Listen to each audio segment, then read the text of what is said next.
Ishu Boy Ngun in the house, back with the bang on video. Well, ladies and gentlemen, what a heartbreak for all the Arsenal fans yesterday. It was much of a. I think our European dream is still not over because obviously the biggest another way of actually qualifying, or that could have been the best way to do it. Because I think last season also we had two opportunities. We did not take both the opportunities, and we were back to Europa League, and it's most probably. I think we could have done much better. I think the game was really quite polarizing because the way we played, it looked like we were tired. I mean, we were done for. I mean, we just wanted it to end somehow with us on the top, and finally took an unbelievable goal from Aubameyang. And to all the Arsenal fans who are actually making sure that Aubameyang, missed a sitter. I mean, this happens in football. This really happens in football. I mean, I love Aubameyang for what he's done for Arsenal.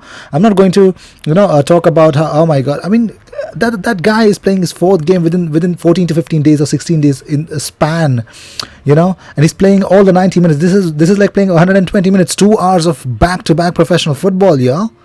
You got to understand that guy will have cramps. That guy will be almost churned out of every drop of energy that he has. It's a test of bigger stamina. I mean, come on.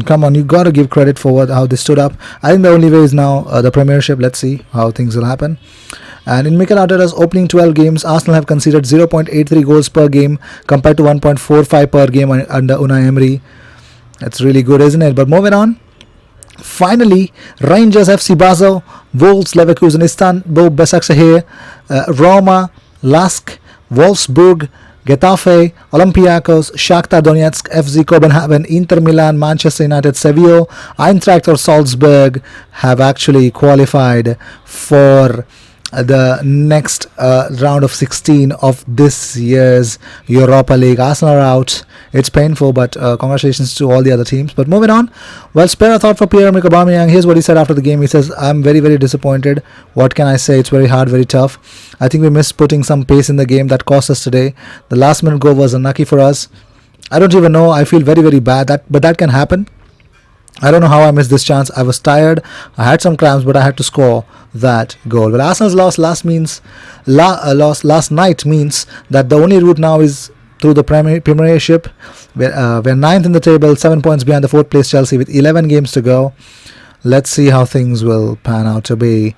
Well, Mikel Arteta actually blasted sloppy Arsenal after the heartbreaking Europa League exit. He says, "This hurts big time. We had a lot of hope in this competition because it was a great way for us to be able to go into Europe.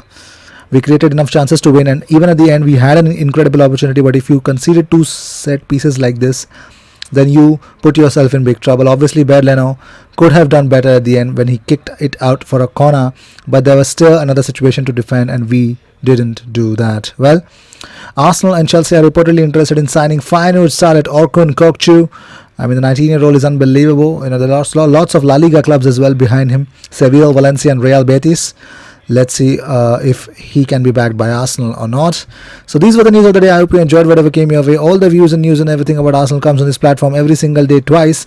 So make sure you subscribe and hit that bell icon, because when you do that, you get 2 videos about Arsenal every single day.